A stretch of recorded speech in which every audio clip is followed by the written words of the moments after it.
Hey, it's Dale again. Today we're going to be going over binding, how that works, and the various steps that you need to go through it. I'll also point out some kind of shortcuts and also go over again what it is that we can get away with and what we should really pay attention to. Alright, so the first thing we have to do is prepare the quilt.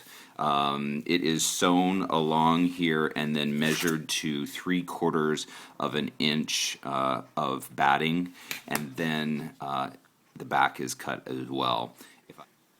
Okay, so for cutting the fabric for the binding, there's two ways to do it. You can either do it on the bias, which is a 45-degree angle of the fabric, which most people recommend, or you can do it straight to the grain, which is just, you know, the long ways to the fabric.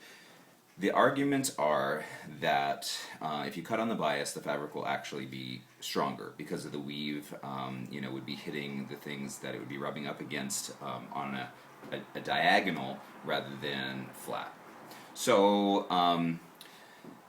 but here's the deal. Okay, I don't always do it on bias because with some fabrics, especially if it has a looser weave, you're going to end up with a really wonky kind of fabric that's hard to work with. Now, that's great if you have a quilt that has rounded shapes on the edge, or if you're doing anything other than just a straight line. That's when you really want to make sure that your binding is on the bias. Otherwise, feel free to do it on straight to the grain. I know a lot of people don't recommend that, but I found that it's just fine. So I am now cutting my fabric actually on the bias, more because I want the pattern to be going like a barbershop pole, 45 degrees, rather than straight across. So that's why I'm actually cutting this one. I'll just show you that. I have a raw edge here. It's ready to cut 2.5 inches for your binding. Alright? 2.5 inches. Make sure it's good and lined up on the very edge. 2.5 inches. And cut. Alright? So then we have strips of fabric that are 2.5 inches wide. Okay, at the end of the strip, you're going to end up with a piece that is 45 degrees. So basically, just make sure that you trim those up so that you have a nice flat edge, and it finishes like this. Okay, so now we have our strips ready to go, and the next part that people get a little bit confused on is how do you put the strips together. And so we'll go over that in detail. The first one is just to lay the first one down face up, get your second strip, also face to face, lay them down so that they are just slightly overlapping. Okay, let me show that to you one more time. So you have your first strip down, then you take your second strip and you lay them face to face so that they're just slightly overlapping. The reason that you want them overlapping is because you want to know where the corner of this is and where the corner of this is, so that you can line them up corner to corner exactly on a 45-degree angle. You see how this hits here at exactly 45 and this hits here exactly at 45 because you have this 90-degree slightly overlap. And then from there, with a marker that will evaporate and not leave a mark on your fabric, you draw a 45-degree line like that. The next thing I do is just very carefully go in and try and pin them together so that when you take them to the sewing machine, there's not too much movement. And again, just keep lining it up with those two overlapping areas like that. There you go. Lined up, ready to sew on the purple line. Okay, so I have sewn along what was that purple line. I did it in red so you could see it.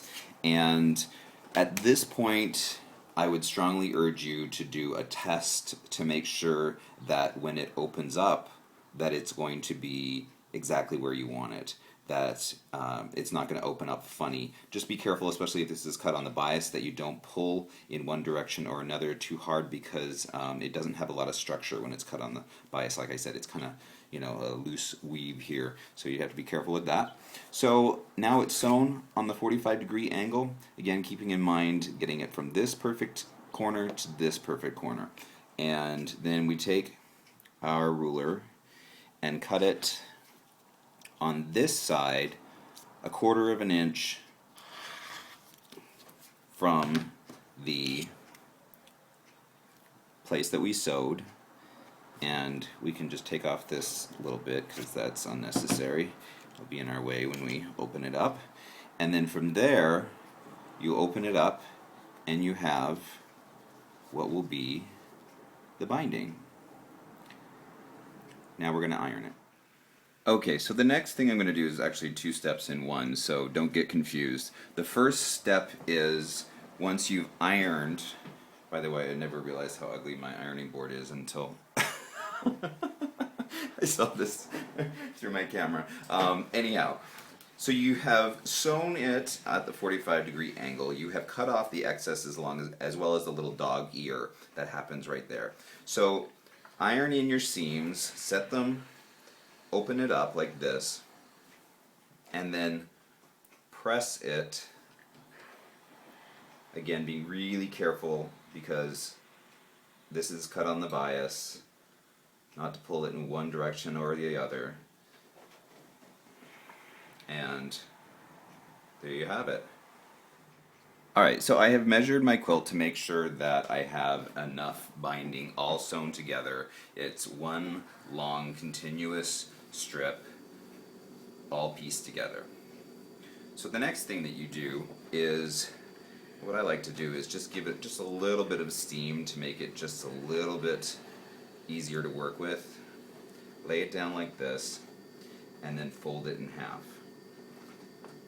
Right? Because it has a little bit of steam on it, it should just be able to finger press just a little bit down like that, and then just give it a little press. Really, really gentle with it again, just because it's on the bias and you don't want to stretch it out of shape. Okay? So you go like that, and then you do the whole thing, just keep going down, give it a little. Okay, so now you have the whole thing done, ironed, one long piece, ironed in half, right? So now we have this monster, and we have this monster. So, starting to put it together, start in the middle. Let me show you. I have one end and the other end. I'm not going to start towards either end, I'm going to start in the middle. Okay? So, what we do is take the end of this and basically where it opens, okay, is going to go towards the edge. In other words, the folded edge is going to go towards you if this is the edge of the quilt. Okay? Let me show you. Okay, so this is the middle of one of the edges of my quilt, right? 2 edges. We're starting in the middle. Leave a bunch of overlap. Okay?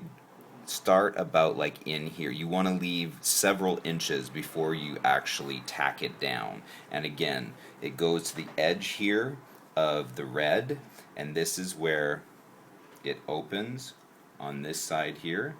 Yep. Okay, so that the folded part, this folded edge, is towards me. Really important that you get that right. And then just pin it down like that. And you can go along and pin it every so often if you want. I don't always do that just because I have a sewing machine that feeds both top and the bottom fabric evenly.